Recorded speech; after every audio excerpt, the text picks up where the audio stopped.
Do the limbo here. Yeah.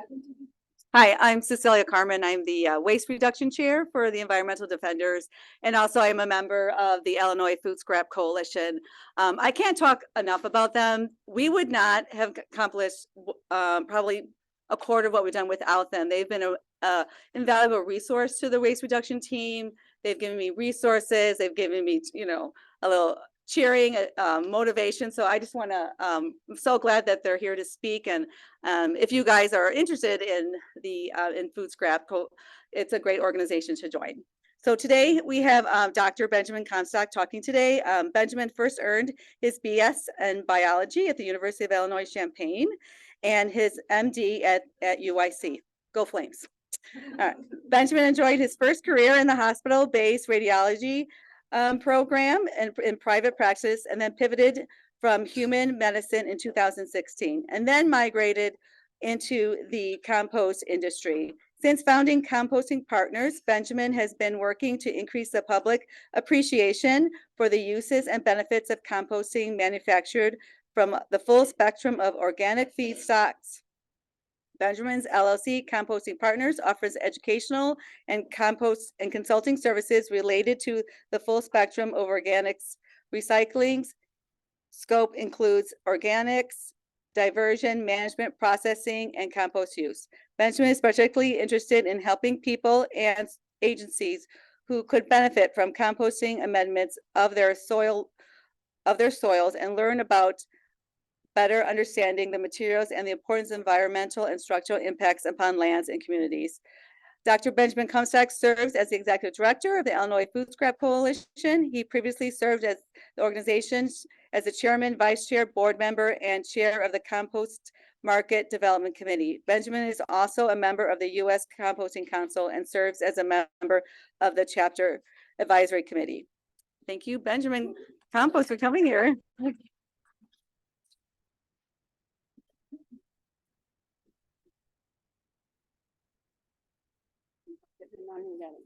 think so. Does it go? Thanks for having me. I appreciate it. I'll be text short and image, hopefully image heavy. This does say it all based on the scale. That's the important part. This is just a little part. So it's a part-time executive director position. The organization IFSCC runs lean. The Illinois Food Scrap and Composting Coalition has only a part-time admin and a part-time executive director. So as we get later into the conversation, I'll explain what we're hoping to do as we continue to evolve and grow. Good.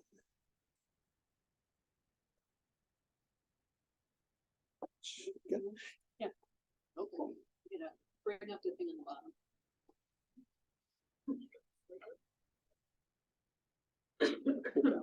There we go.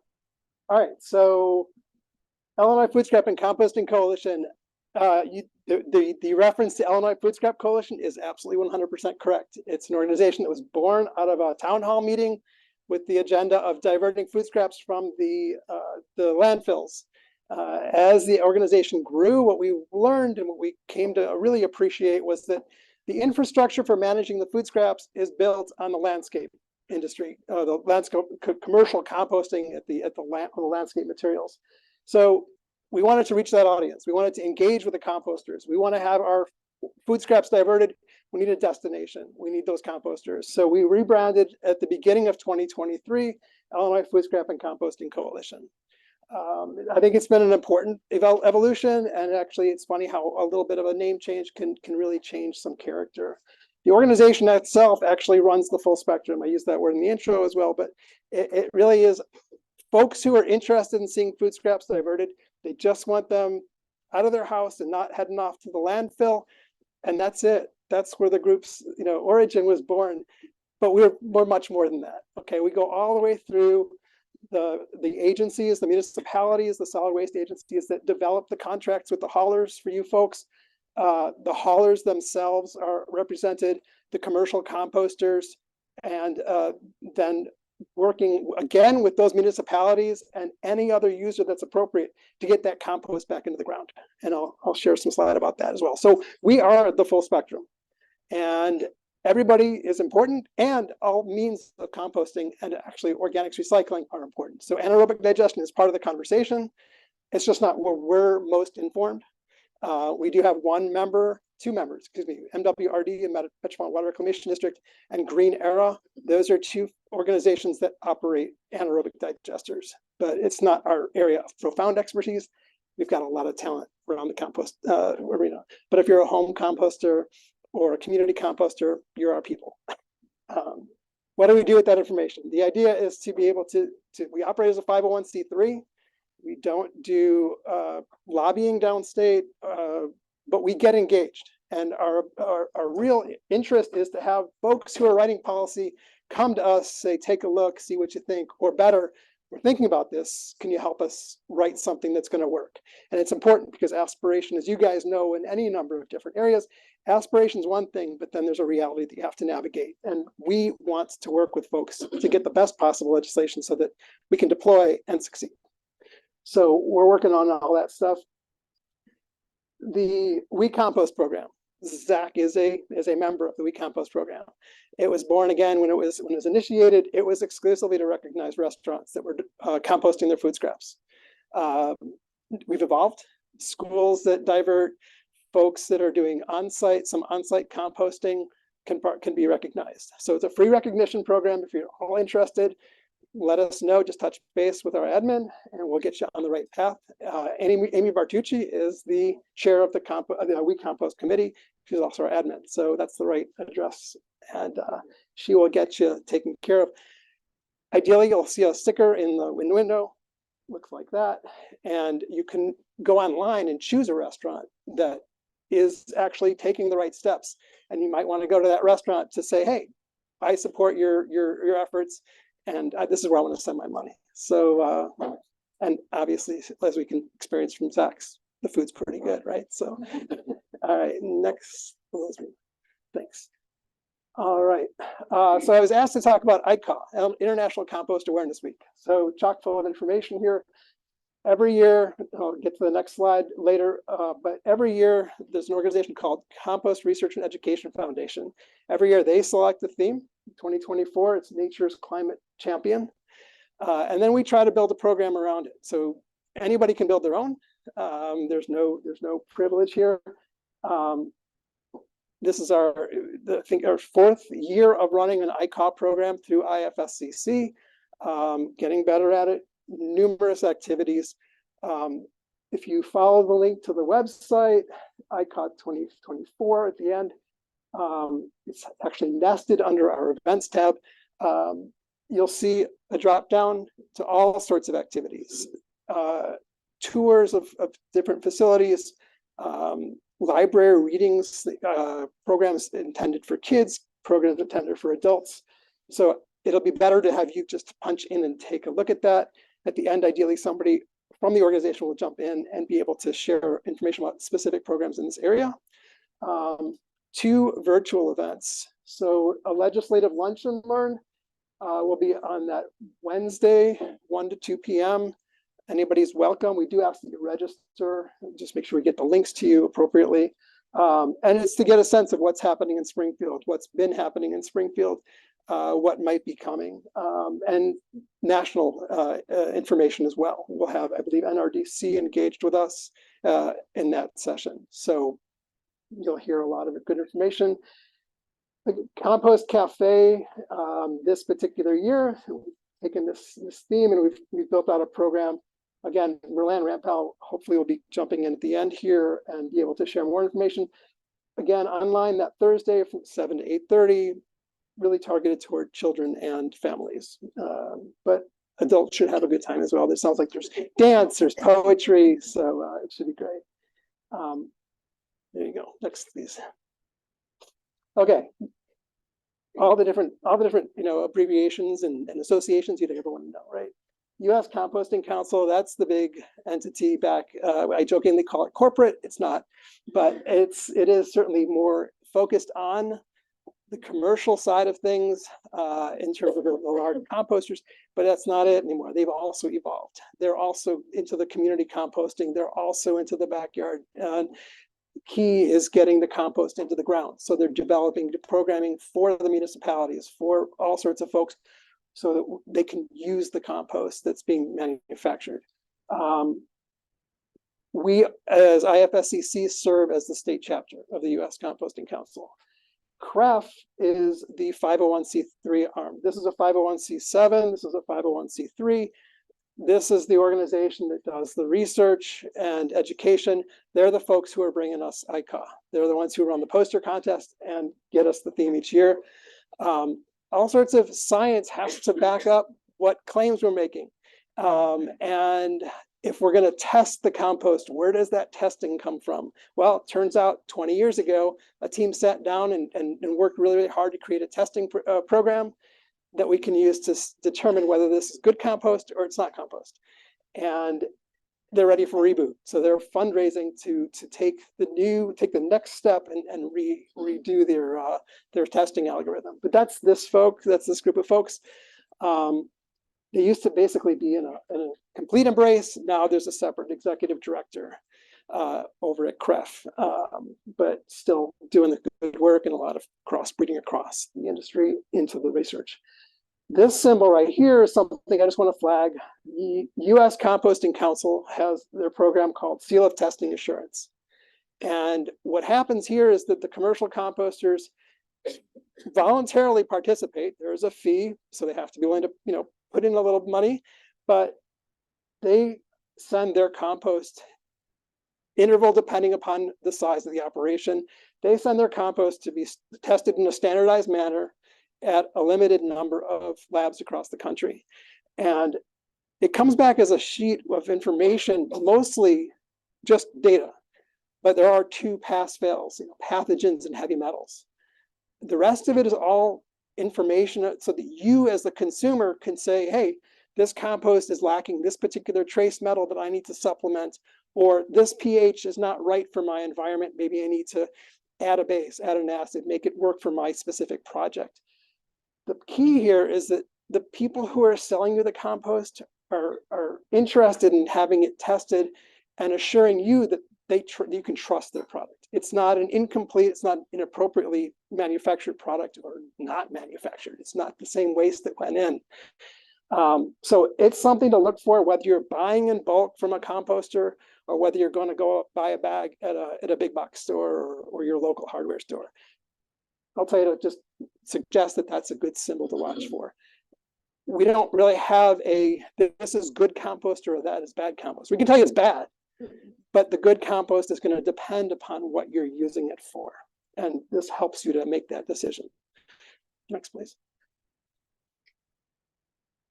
All right, circularity. Like everything else that we do in the environmental sector, you need circularity. If any particular link fails, the whole endeavor fails.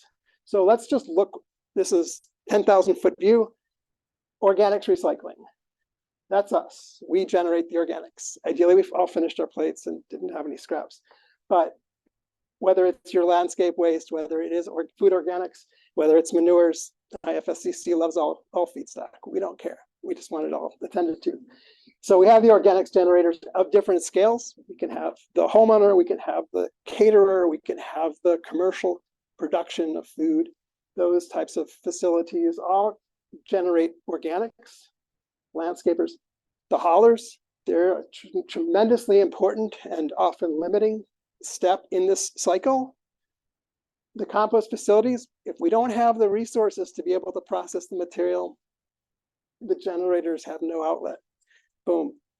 Very important. How do you keep these compost facilities in business? How do you keep an environment that is productive and conducive to folks building new compost facilities? Well, 2 things. Number 1, you need to have clean material so that you as the generator and the haulers themselves need to make sure that the contaminants are out. No beach balls, no rocks, no twist ties, no fruit stickers, okay? But you also need that outlet, because if you just send the material and you don't take the finished compost out, you're going to create a mountain, okay? And if you can build that mountain higher because you're in a rural environment, that's fine, but it's not going to be conducive to remaining in business. And it's certainly not going to inspire somebody else to open a new facility. So we need to use that compost. We need to get that cycle complete, clean, and get the diversion to make space to take new material. All right. This, if it grows, it goes, came to one of our members, one of the co-chairs of our Compost Market Development Committee. He's a compost facility operator.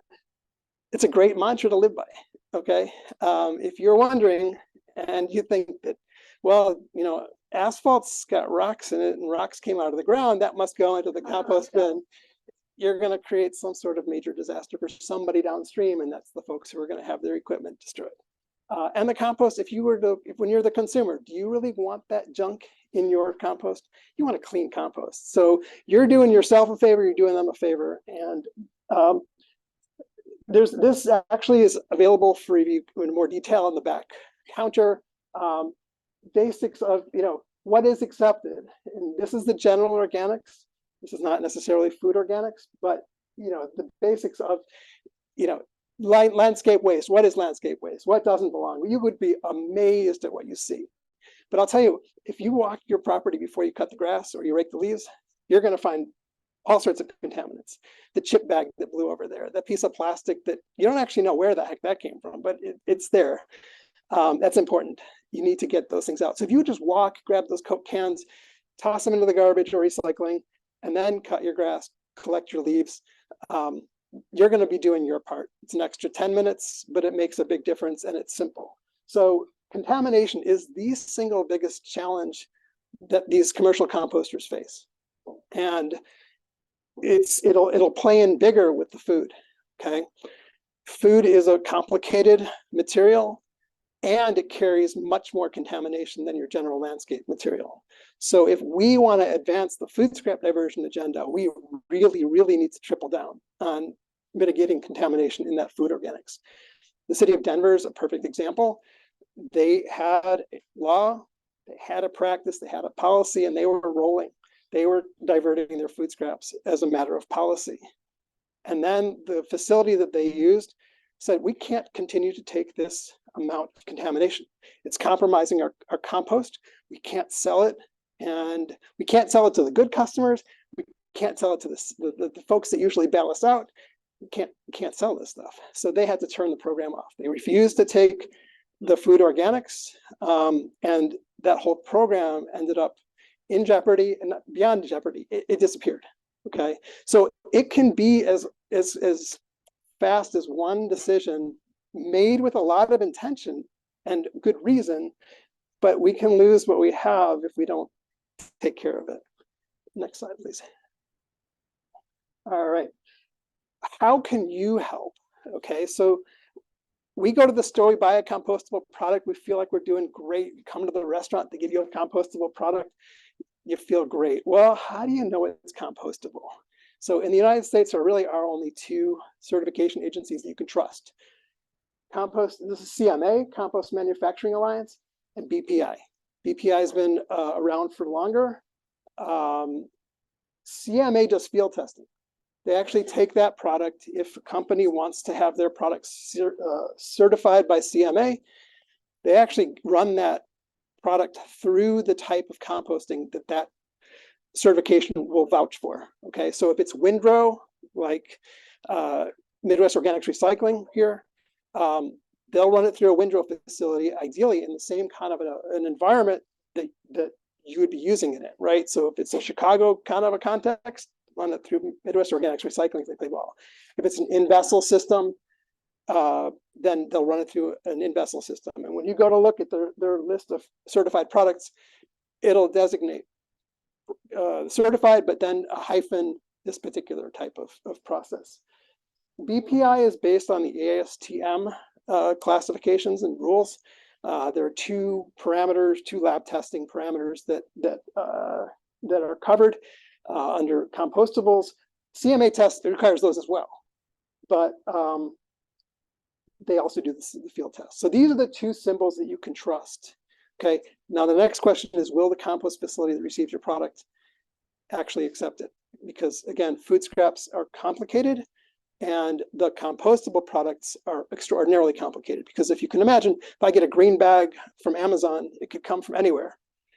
But if I buy a green bag that's coming from the compost hauler that I use, my micro hauler, my municipality, if they distribute that, then there's a darn good chance that they're going to have chosen one of these two symbols, and they're going to be in conversation with that compost facility that they're sending their organics to. So we have to be careful. You may be doing the right thing, but it may still not be a product that we can use. Also, if you take that compostable cup home and it doesn't go into a composting environment, it won't compost. You need the proper environment or else the science doesn't happen. Okay, next slide, please. Let's talk about using the compost. We need to use the compost, please, please, please. What does it do? It's got a whole list of things. I've got another handout in the back that'll give you a laundry list of items to choose from. Here's the menu. What do you want to hear about? We've got people. Okay. But I'll tell you the simplest thing is our soils are completely deconditioned. Not any farmers out there who have taken good care of your soils. I'm not talking to you. But generally, if you think about your parks, you think about any of our generally green spaces, we've depleted those soils. So they've become compacted over the years, nutrient poor, the amount of carbon or organic matter in the soil, it's all depleted. So you've got a brick. What we want to do is we want to create a sponge. Why? Well, if you look at the brick on the right, that's soil.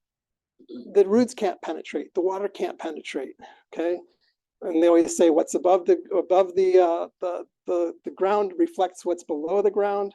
Well, this is in real life. So you've created more porosity in that soil. It's a healthier soil. The roots can penetrate deeper. The water can get through. The water can be stored.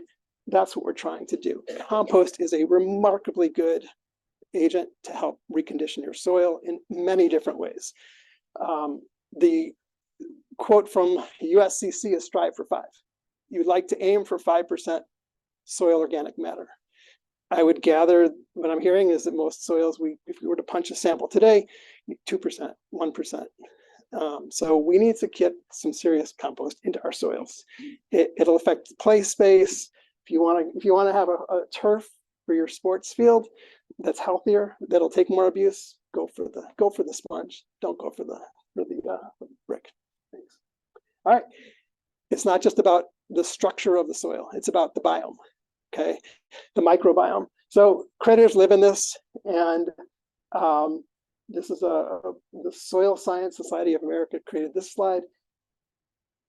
Soil is rich with life.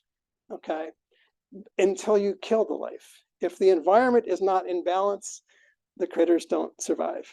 The chemical exchanges that these folks facilitate don't happen. You need to add chemical fertilizers to replace what these folks aren't doing. If you recondition the soil, and compost is a big part of that, you can restore the natural life cycle in the soil, fewer required pesticides, herbicides, healthier soil. Next slide, please. And just another representation. So I'm sure there are people in the room who know all of these critters. But just to say, it's a dramatic microbiome full of life. All right. So the organization itself, we're looking forward to International Compost Awareness Week. Begins this week, Sunday. Yes. And again, online, you'll see all sorts of programming. We are offering a 50% discount on membership. I just launched it last night. So we have individual level, organization level, silver, gold, and platinum. So during the month of May, individual level is $25. The organization will be $75. Organization will get you 3 folks from your organization enrolled as full members. You'll get your organization listed, but it won't have your logo. And then silver will be $125. There we go. No, it's $250. Sorry, $250. For again, 3 people. Your logo's up on the website. I believe you get the hot link. Then gold, it'll be $500 during this promotional week. Your logo, your hot link, so we can find you easier. And then platinum 1,000 this month. Same thing, 3 members. So that's something that you might consider. Hopefully it's just for new members. Hopefully we give value and you appreciate and you renew next year. If you're a returning member because you lost a year, or maybe there was this thing called COVID and you drifted a little bit, we'd love to have you back, but we can't offer you the promo. So that's the organization. Full spectrum of participation, from the folks who just want it gone all the way through the folks who need to get it back into the ground and helping to make that happen. Landscape architects, municipal engineers, public works folks. It's a full team effort. So that's us. If you need anything, you want to chat more, that's me. Feel free to reach out. And again, consider attending one of these lunch and learns. Our monthly meeting, the membership meeting, is open to anybody. Our committees are actually open to anybody. Information about the committees will be on the website, but the monthly meetings are the first Monday of each month, and it's by Zoom. So I will quit there. Is Merlan on? She is. Okay, so Merlan Rampel is with SWALCO, the Solid Waste Agency of Lake County. She is the chair of our ICAW committee, has done just unbelievable work last year with Kate Caldwell to really build something that's sustainable, and now she's running with it as the chair. Merlan, if you could share with the group programs that are going to be in the area during ICAW. Thank you, Benjamin. Hello, everyone. You might have to call me if use microphone. If you want, if you allow her to speak, I can try out a speaker. Okay. We can try that. Participants, well, your microphone's up there. Or I can turn my speaker on and we can hear. Right. See? You might not, you guys in the back of the room might not be able to hear. Yeah, maybe he's there. Yep. Hi, are you able to hear me? Hello?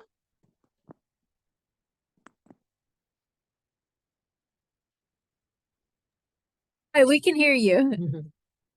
Okay, great. Well, hello, everyone. I've been to a few of the green drinks down in McHenry myself. It's been a little while, but I've been down there for a few of the meetings, and you guys have such great conversations and great topics. And we're so happy that we're talking about IFSCC tonight and ICAW.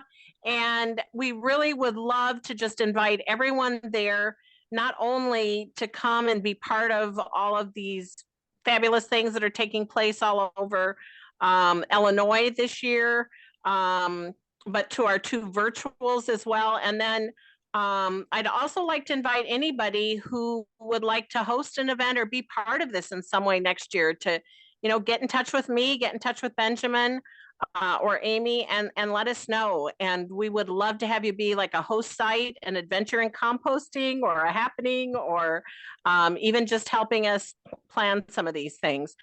This year we have over I think it's almost 60 live events, and literally everything from schools to libraries. We have a nature museum, an alpaca farm, small farm tours. We have native plant sales. We have a vineyard tour and composting demonstration. We have a gentleman who's building bins and doing demonstrations and raffling off his bin that he's building. Farmers markets, you name it, very unique and varied events. And almost everything is free. If you go to the IFSCC website on the ICAW events page, we have a listing of everything that's taking place. There's also a lot of free giveaways at many of the programs, plants, seeds, compost itself, wonderful, great quality, locally made compost that we're giving away to residents. So there's just like a bounty of wonderful things happening. We invite you to come out to all of them. We have things taking place almost every day of the week. The majority of the adventures in composting, we call them, are taking place on Sunday, May 5th, the kickoff day, and Saturday, May 11th. which is the closing day. But there's things happening all throughout the week as well with displays and resource tables. So please come out and join us at those. Benjamin mentioned the virtual, our legislative lunch and learn is, especially if you're interested in policy, it'll be a really, it's a well-presented group of folks presenting that day. So please, register. You have to register, but register and join us for that. That's at 1 o'clock on Wednesday, May 8th. And then on the following day, Thursday, May 9th, we're putting together, and we actually have a world-renowned poet that's going to be there, plus a lot of really talented local musicians and performers and artists from all over the region that will be presenting information on composting and all the related topics. We say it's beyond composting, ICA, the reach. Last year's theme was hunger and healthy food, healthy soils. This year it's climate. So it really takes all of those related topics and bundles them up into that circular ball of ICA, which is, healthy food, healthy soil, climate, water, conservation, food waste, waste diversion, waste prevention. And then Thursday night, as I said, it'll be an evening with the arts, and we'll sneak in a little education with all the fun. So please register and join us for that as well. We will be performing live at the Vernon Hills Park District, so we will have an audience there if people want to come in person. I believe the Zion Benton Library, and there may be a couple of other places hosting live stream events at their places as well. So, and again, if any of you, it could be your church, your school, your community group and organization, your garden club, your village hall. We have all of these places taking part this year. So if any of you want to get involved this year or next, please reach out and please come and have some fun with us. Perfect. Thank you, Merlin. Scott typing all. Thanks. I have one more Question. supplement. Talk about soil organic matter. But talk about Sorry. we talk Oh, about the soil one organic last- matter, carbon sequestration. This is the soil is a great carbon sink, and if you get that carbon into the ground in the form of compost, you've made a really significant impact. It's not coming out. It will, but not in the rate that others are coming out. Okay, so let's just go. Scott has a question, but he needs to go, we got to switch it back.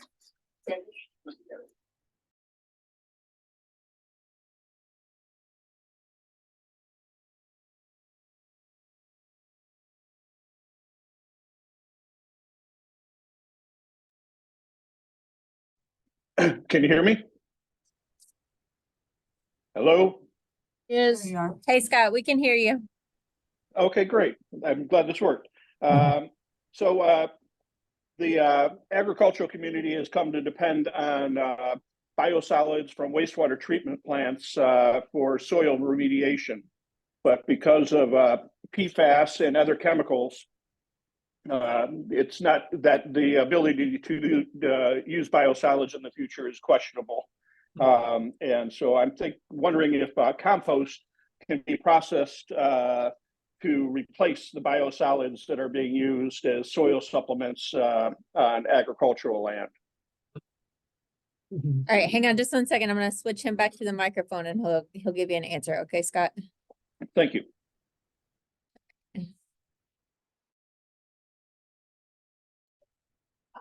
So it's Now you're done. okay. So it's not a nuanced question. That's a third rail. So I'm going to try to tread lightly and not get zapped. The PFAS issue is obviously everywhere, and everybody is concerned about it.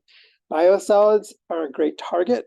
I think it's important to recognize that PFAS is everywhere, right? It's in our water. It's in our food. So the biosolids, those treatment facilities are obligate receivers. There's just no way. They can't close their gates and say, your product is contaminated, you can't send it our way. We pay to create that system, and it's complicated. But I will tell you that if it's in the food, it's going to be in the compost. Okay. So it has the opportunity to get in there. If it's in your landscape because the rainwater comes down and it carries PFAS, it's going to be in the compost.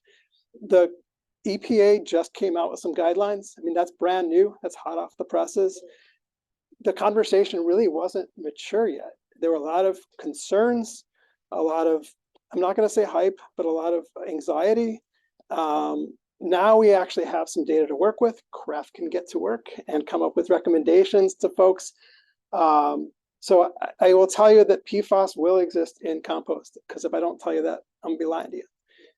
Is there more PFAS in biosolid compost or biosolids? I don't know that. I can't tell you for sure, because we're just starting to work on that. For other contaminants, for other chemicals, the composting process will break them down. There are some persistent herbicides. There's a short list, but there are some persistent herbicides. But for the most part, the composting process is able to break down a tremendous number of chemicals. PFAS is not one of those.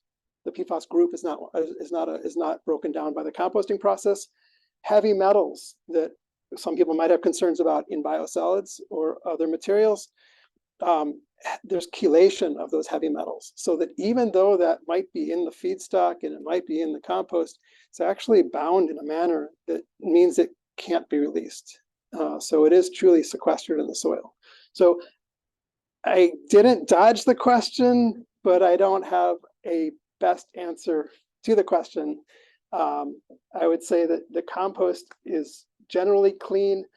There isn't at this point a test in that list of testing, of tests that they run for the STA program. PFAS testing is not part of that. It's a newer concern, and the expense of testing is quite high. So they haven't integrated that yet. They may. I mean, as they evolve the program, they may do that. PFAS. It's a type of a fluorinated product. Broadly speaking, it's a category of chemicals that are called forever chemicals. They don't break. It's in the firefighting foam as an example, but it's ubiquitous. It's become. It's in that world of, and Teflon is a perfect liner. All of your your running gear that helps you stay dry as you run through. These are all the water repellent type items, but it's gotten to the point that it's everywhere. We've used it so much that it's everywhere. So I have a question. The cicadas, that would be good to recycle, right? You critters are fine, yeah, but also the cicadas are going to help with the soil, because they're going to come out, they're going to open up increase porosity of our soils. So don't get fooled. You're going to need the compost next year. No. But yeah, that's fine to compost. Yeah.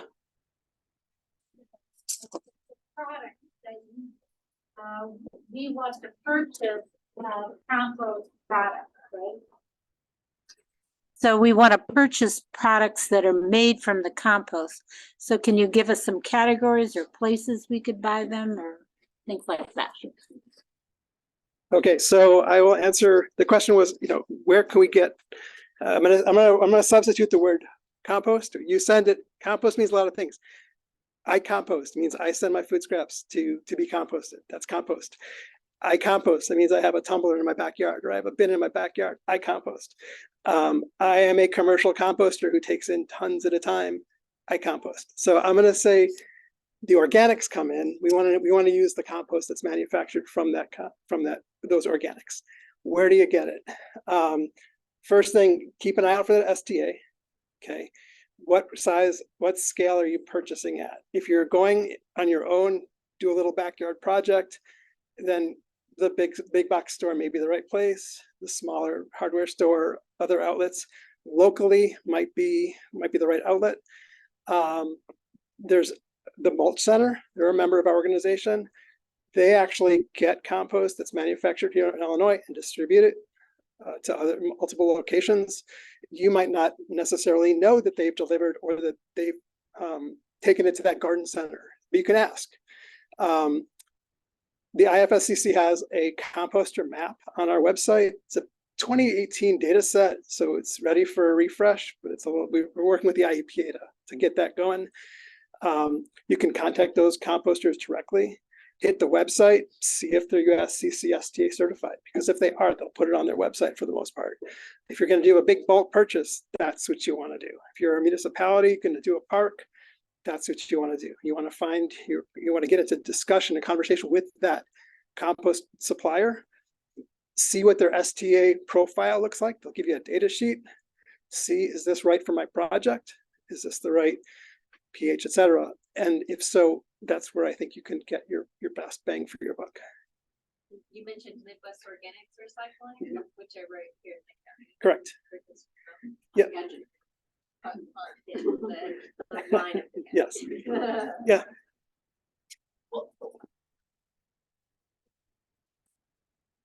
Thank you. Benjamin, I'm not sure if this is a question you can answer or not, but my husband and I are able to compost in our own yard. So the compost that we create then stays in our yard. So I haven't really paid too much attention to the state of composting throughout our county right now. And again, I don't know if you can answer it, but I don't know if Cecilia or what is the state of composting in McHenry County right now as far as haulers and so forth? We need routes. They go up there? Right. Okay. All right.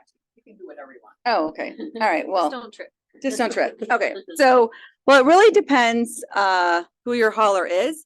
If you have Groot, which is Algonquin, you can't put there's no curbside composting for you.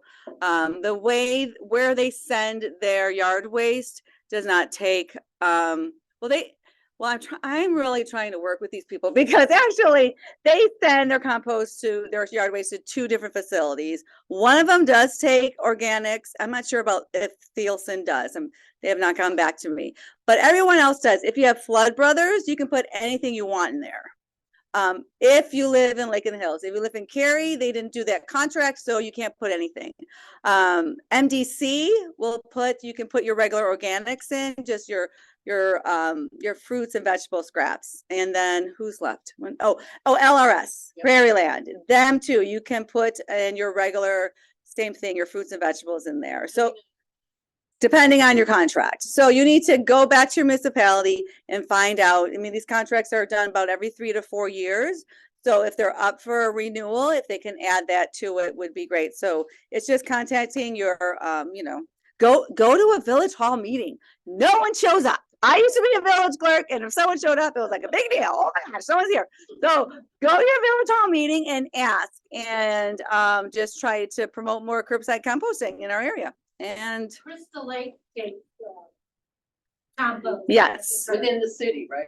Yes. So yeah, so that's our story. Cecilia wrote an article about this for the Defenders latest Earth Night issue. So Yeah. if you want to grab one of those spring editions or check it out on our website. There you go. I Okay. think she just posted There it. you go. Yes. Oh, And Yeah. get your no, high that's a green school guy. kids. Yes. Oh, Is that for me? yeah. I have a question. For me? Yeah. Oh my gosh. Okay, go ahead. I am curious. So a lot of the composting is done. Mhm. Oh, Sorry. Yeah, thank you. A lot of the composting that's done, it seems to be just plant material, no meats, no fats, no bones, right? So I'm curious when we are going to expand. My family lives in the UK, and when I go over there, we can put all kinds of things in the compost that are picked up weekly, and they use it to heat homes. So I'm just curious, like, of course, I always think, why are we so behind? We're the United States. We're supposed to be the greatest country. Like, why are we so behind in composting? Cecilia, I might be able to answer that. So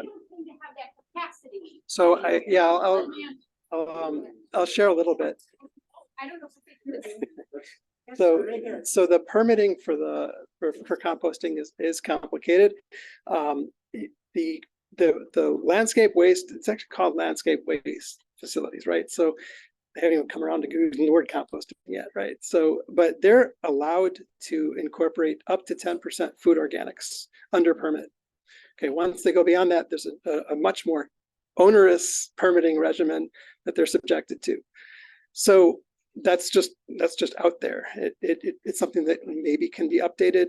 It's just a question of IEPA personnel. It's a question of opportunity. There's a lot of complexity to that, but that's the ground rules for permitting contamination. So again, outdated data.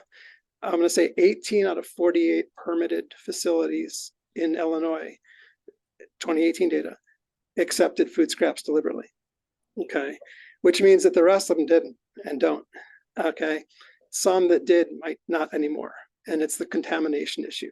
So if we can be responsible about getting them a clean stream of material, they can entertain taking those materials. I'm going to talk to the ban question, because there's often a sense that if we just implement a ban, then the composters have to take the materials and we win. And I'll say that that's the Colorado model. That's the Denver model.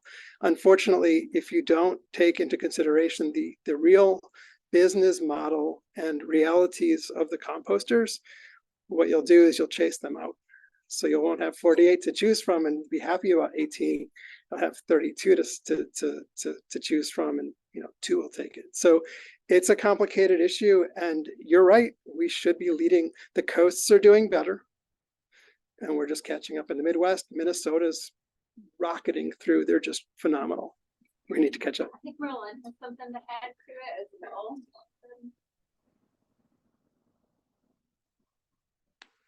Yeah, I don't know if you can hear me again, but in Lake County, right next door to you, we've had some, I would say probably 80% of our towns are composting, and the majority of those we do accept meat and dairy and some oils. There's some restrictions, but meat and dairy, bones, all of that is accepted in most of the programs. Again, we're beginning here in the Midwest to build up these routes, the route density, having facilities like Benjamin said that are able to entertain those, but it is happening here in Illinois. And of our 80% of our 50 something towns in this county, majority of them are taking meat and dairy at this time. So we'll get there. Thank you. We don't say, hey, what do you accept? What can we do to make sure that you will accept? And then work backward to go and figure out how to haul it clean and divert it in a clean manner. And that's a constraint. It seems like when they're doing this recycling, they could make someone sign a contract beforehand of what they will do. I'm talking about the consumer, the person who's paying to have it recycled, that they would actually sign a contract. This is what I will do, so that they're on the same page. And I think that's what if you do a municipal contract, that's what's supposed to happen, is that they're supposed to say, the hauler will specify you can accept this or you can't. You, the homeowner, are then obligated. There are towns, there are municipalities where they will turn that cart away. They'll do an audit. They'll do a cart audit, randomly walk down the street, flip the lids, and they'll reject the load. They would actually sign it individually if they want to be in the program. Yeah.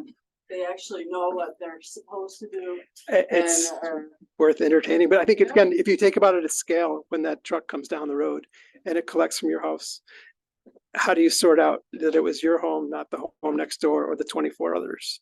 And if the cart's at the curb, okay, if it's a truly cart, the ride-along is the term when you have a landscape cart and you can throw your food into that. That's called a ride-along program.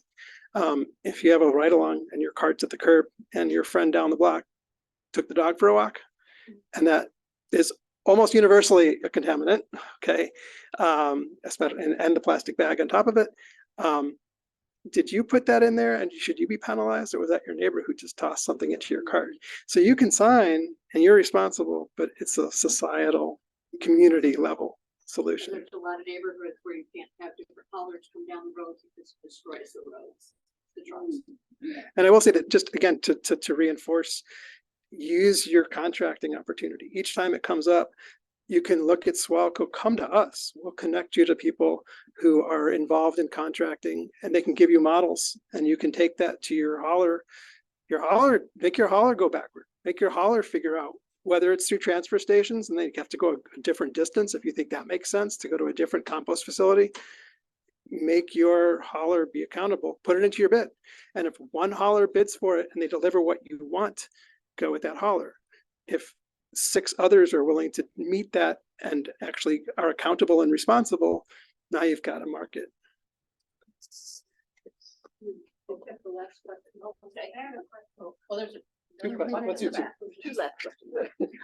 is kind of just a question out of curiosity. With the greatest percentage of people in Illinois concentrated in Chicagoland region, and we know Chicago itself does abysmally with recycling, how's Chicago doing with composting?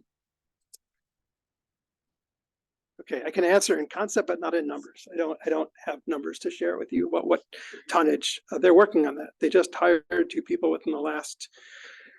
They started January of 2023. So 2 really, really A+ players who came on to Department of Streets and Sanitation specifically to work in the domain of compost.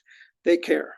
They're working on that. They have experience in diversion education. They have experience in recycling in general.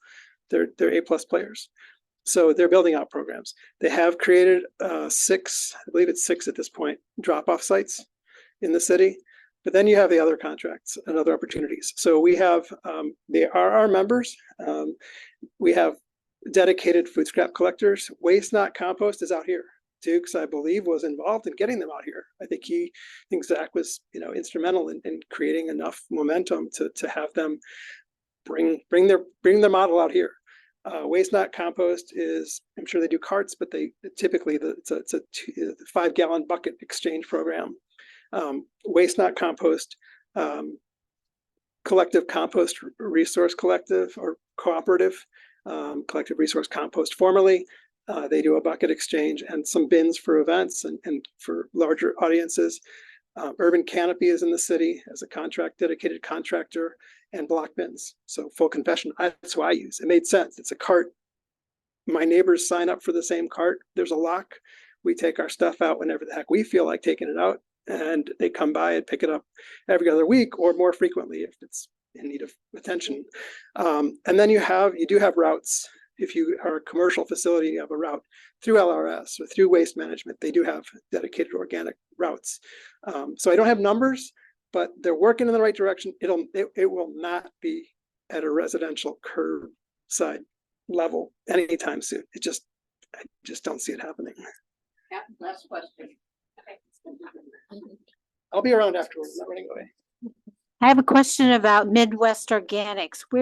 Can you purchase their compost? Yes, you can deliver. I've had it delivered to my house, and I can go pick it. So they used to have bagging operations, and I do not know if they still have that, but it was Organimix is what they used to sell it as. I believe it's still on their website. So they used to have outlet at like some jewel stores and some Aces, Reds. So their compost is definitely available at a number of garden centers. And again, through that company, the Mulch Center, who do deliver their material to all sorts of other vendors. If you pick up the phone and give them a call, they will tell you, they're going to be that's going to be a situation where I believe, speaking off the top of my head, I'm not part of their organization, but I don't believe that they're really prepared for their own trucks to deliver. So there'd have to be some other arrangement to get a large quantity. You wouldn't be able to, if they don't have bags available in some locations, then you'd have to get enough of a large enough quantity to make it worth the truck. I think you can go pick it up yourself. Yes, and the same with the Fox Waterway Agency has their compost, which is made up of. The Fox Waterway Agency is now selling compost, which is the dredge materials from Fox River and Channel Lakes that is mixed with organic materials and sold by the ton. Okay. And you can pick it up in Lake Villa.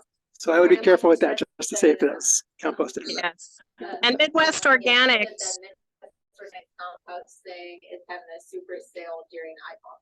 Oh, there you go. 20% off. Grab- For the Illinois, for the Starting Saturday. Start sharing cookies with your neighbors with pickup trucks. Check out their website. I have a trailer. If you have. Cool. Thank you. Thank you. Thank you.